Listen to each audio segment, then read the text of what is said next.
Hey guys, Kyle from YWT here, back with another Philadelphia Flyers post-game review. And for the first time all season, we're coming to you talking about a Philadelphia Flyers loss. It really wasn't good. And I'm not going to bury the lead. It was really, honestly, a pretty poor performance overall. The Philadelphia Flyers lost 6-1. The Buffalo Sabres, I don't want to say they look like the better team, because I think a lot of tonight's game was the Philadelphia Flyers playing very poorly. But the Sabres did what they had to do, and they converted on the chances they were given. Sam Reinhart had a really good game, and Curtis Lazar had a really good game. They both scored 2 goals apiece. And credit to the Buffalo Sabres, and credit to Carter Hutton for stopping the shots he needed to stop. But the Flyers didn't play well enough to win. You didn't get the goaltending you needed out of Carter Hart. You didn't get the performance you needed out of Eric Gustafsson, especially. He played a really poor game. For the first time this season, you saw Alain Vigneault experimenting with his lines. We saw some different line combos that we hadn't seen so far. He had been pretty stringent with keeping the lines together, and that changed tonight. Morgan Frost ran with the top line for a little while. It went not so great. One of the things I think this team struggled with, just kind of diving into the analysis here. One of the things I think this team struggled with was clearing the zone. Over and over and over and over and over and over and over again, the Flyers were hemmed in. And when you can't clear the puck, when you're pinned in your own zone, all you're going to do is keep turning the puck over, which the Flyers did. Flyers turned the puck over a lot tonight. I can't wait to see the official number, but the Flyers turned the puck over a lot tonight. They were very careless with the puck. You can't beat teams with that. But they weren't taking care of the puck. They weren't getting the puck out of the zone when they needed to. They kept turning it over, and Buffalo kept capitalizing.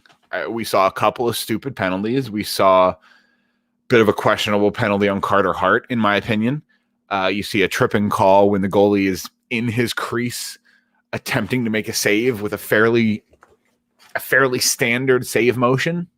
It wasn't anything spectacular. It wasn't anything out of his way. He wasn't 3 feet out in the slot trying to, take out the legs. The guy's coming into his crease and he goes to make a save, and the ref calls a trip. And you're just not going to get that very often.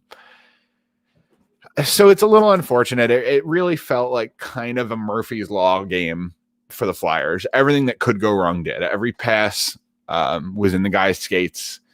Every bank off the boards didn't connect. Every line change.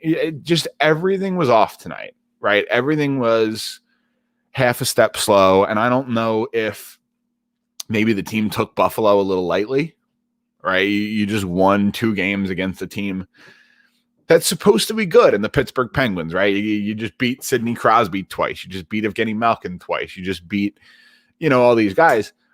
And maybe you take Buffalo a little lightly because they're not as, as well regarded in the standings, and they're not expected to finish quite as highly.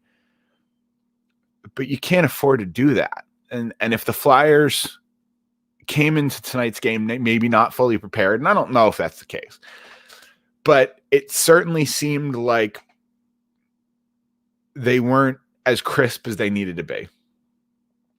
And I keep kind of coming back to this, but in the NHL, you can't afford to take nights off. And it certainly seemed like tonight was a night off, and you lost. And that's what happens. I know I kind of sound down in the dumps here, but it's a 6-1 loss to a team that's supposed to finish far below you in the standings. Kind of hard to get excited about that. It's you don't want to see your third game of the season where you expect to be a competitor and you expect to go deep in the playoffs and you expect to maybe make a run at a Stanley Cup, because that's what you want.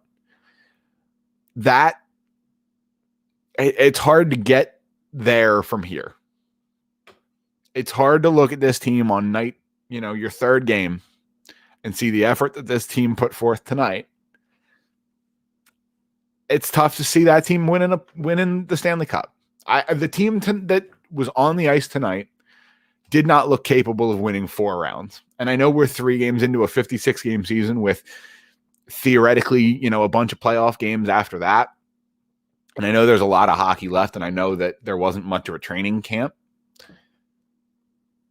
But it's also only a 56-game season. You don't have time to mess around. You don't have time to start slow against Buffalo because all of a sudden you're down and you're scrambling. And in a 56-game season where there's only a certain number of points available, every point matters. You didn't get the points you needed tonight. You have a chance to get the points you need tomorrow night. You're playing the same team in the same building. You're probably going to start. I don't even know who you start. If you're Alain Vigneault, I don't know who gets the cage tomorrow because Carter Hart did not play well. But you also pulled him pretty early in the game, and he's your young starter, and maybe you give him the chance to bounce back. And I think that's a completely reasonable decision. I don't know if that's the decision Alain Vigneault is going to make, or if he's going to go with Brian Elliott, who didn't face much action in the second and third period, who was scheduled to start tomorrow night and is probably expecting to start tomorrow night. He might get the start. And if the team that showed up tonight shows up tomorrow night, it really doesn't matter who's in net. And it's as simple as that. Carter Hart didn't play his best tonight. A couple bad turnovers, maybe played the puck when he shouldn't have. Definitely didn't always make the best decisions on cutting down angles and stuff that he's usually very, very good at. He wasn't sharp tonight. But it really doesn't matter who's in net if the effort in front is as poor as it was. The defense was absolutely atrocious. There's no excuse for just the amount of poor turnovers in your own defensive zone. There's no excuse for it, and I cannot wait.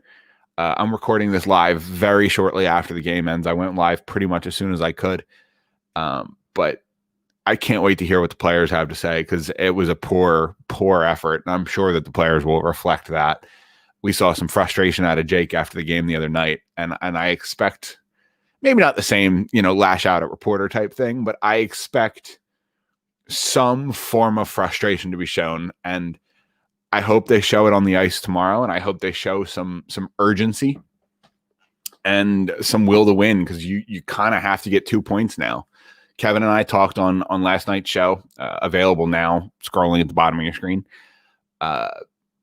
We talked on last night's show about getting a certain number of points this week, and I threw out the number 5. You want 5 points in the 4 games this week. I asked for a 2-1-1 record. Well, if you're going to get a 2-1-1 record, now all of a sudden you gotta get 3 out of 4 in Boston, and you still have to win tomorrow night against a team that just ran your show and beat you 6-1.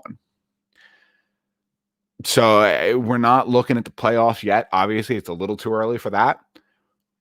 But it's time to start looking at accumulating points, and it's time to go. It's a 56-game season. There's no time to waste. You don't have 2 months to figure it out. So I'm hoping that the Flyers can figure it out, and we're rolling right back tomorrow. We got another game in less than 24 hours. Philadelphia Flyers and the Buffalo Sabres will be going again. Tonight's final was 6-1. Sabres took this one. My name is Kyle Collington. I'm here with YWT Podcast. You can find us on Twitter at YWT Podcast. All our socials over there. Make sure to drop us a subscribe here on YouTube. It really helps us out. And like the video while you're here. Make sure to follow everybody everywhere. You know the drill by now. Listen to the show. It's on Podbean, iTunes, Google Podcast. New episode came out last night. There'll be a new episode coming out next week. Kevin will be back tomorrow with his pregame review. I'll be back tomorrow night with my postgame, and we keep moving on. Same deal Thursday. Until then, see ya.